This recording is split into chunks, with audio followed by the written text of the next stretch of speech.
Hello, algebra students. We have almost made it, right?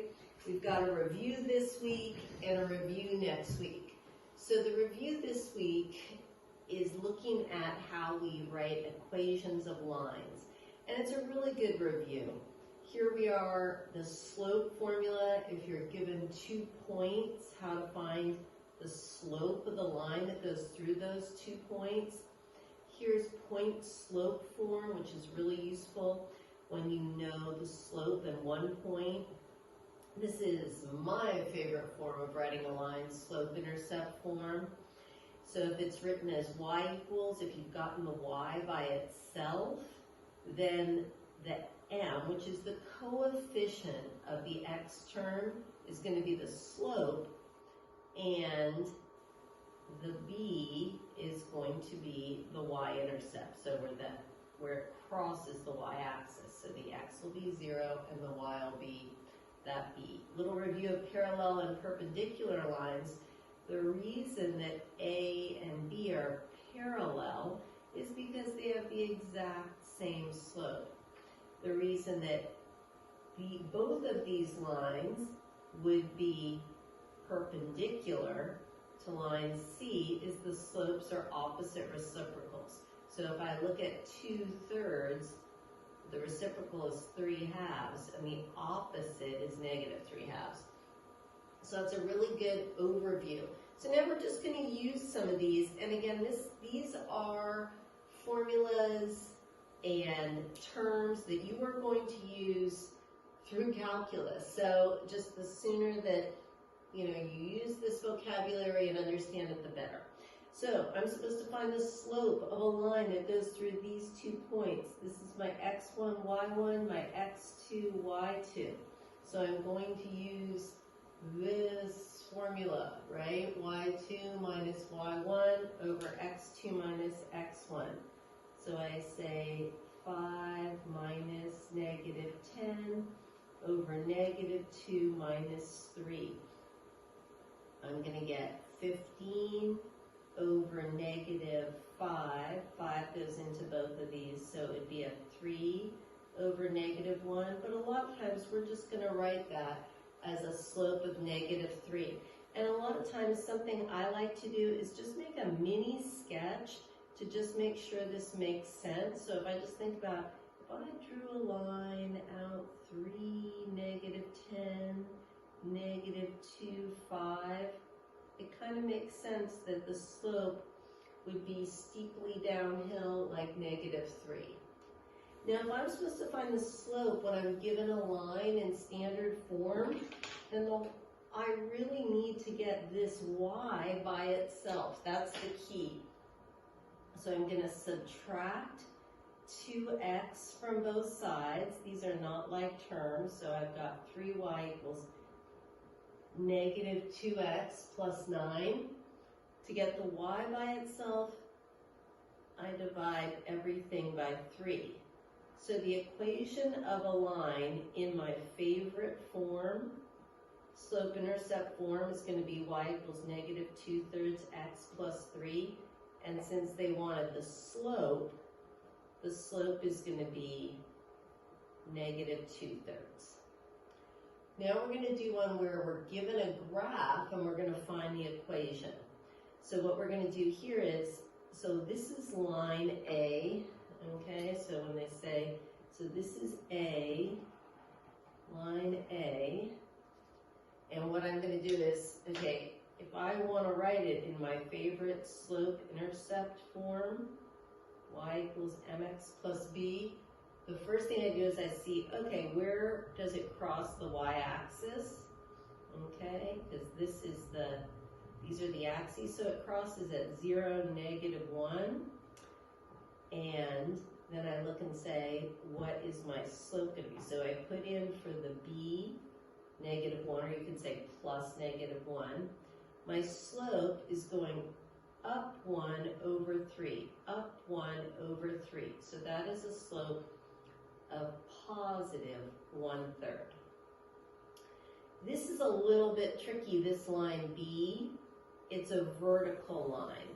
So, and you'll notice it has no y-intercept. So this is a line that has an undefined slope, but every single point on it, the x value is -2, right? This one's -2, -1. This one's -2, 2. This one's -2, 4. So that we're going to just write the equation of that line as x equals -2.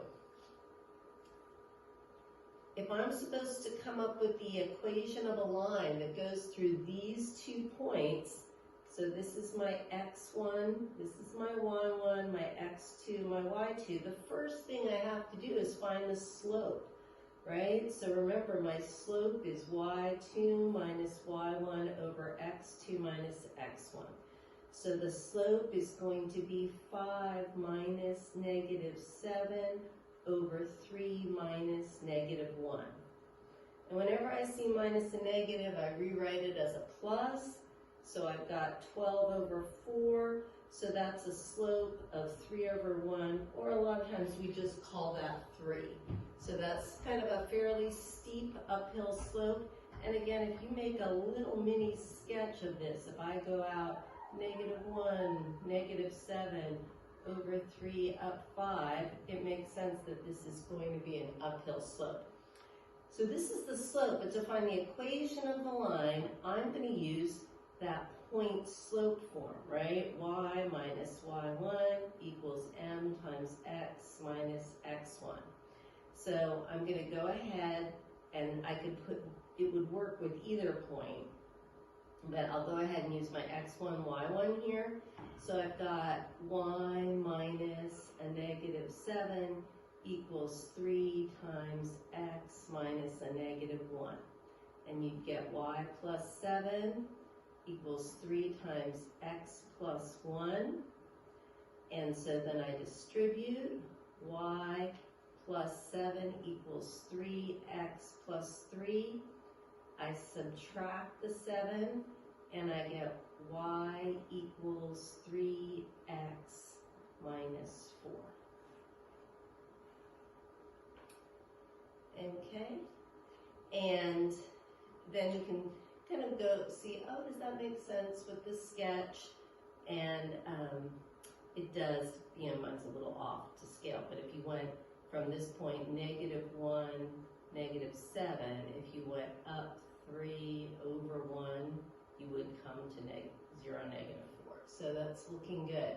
So here, to find the equation of the line parallel and perpendicular to y equals -3x plus 4 that goes through this point, I'm going to use that point slope form again. And so parallel is the same slope. So the slope's going to be -3. And so if you say y minus -5 equals -3 times x minus 3, you get y plus 5 equals -3x plus 9. And this is kind of a weird kind of problem because it comes out to exactly the same line. So it actually turns out to not be a separate parallel line. This is actually the same line because this line does go through that point. So I kind of wanted to do that one because it's kind of a confusing problem. So then for B, if it's supposed to be perpendicular, what's the opposite reciprocal of -3 over 1? That would be a slope of +1/3. So then if I say y minus a -5 equals 1/3, the only difference is I'm putting in a slope of +1/3 this time. So I'm going to have y plus 5 equals 1/3 x minus 1, because 1/3 of -3. Then I subtract 5 from both sides. So for this one, I get y equals 1/3 x minus 6. Then this is, we're going to do these problems, and I think you should be, this is the back back of the page. I was just doing it the second page. And I'm just going to do one on this last page because just a reminder, x and y intercepts. The x-intercept is where it crosses the x-axis, so you know the y value is 0. For the y-intercept, the x value has to be 0. So if I'm going to, let's find the y-intercept first. If I say y equals 1/3 times 0 minus 4, that comes out to -4. And a lot of people just would have spotted that anyway, right? If this line is written in slope-intercept form, you knew the y-intercept was 0, -4.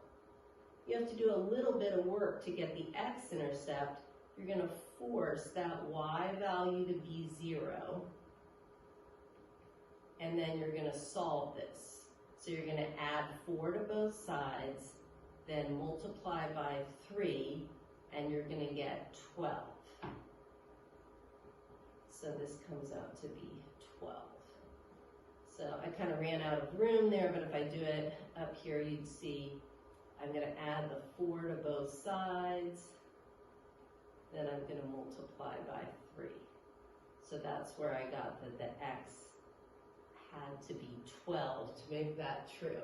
So again, please come to the Zooms. Please do not hesitate to email us or contact us if you have any questions. Thank you.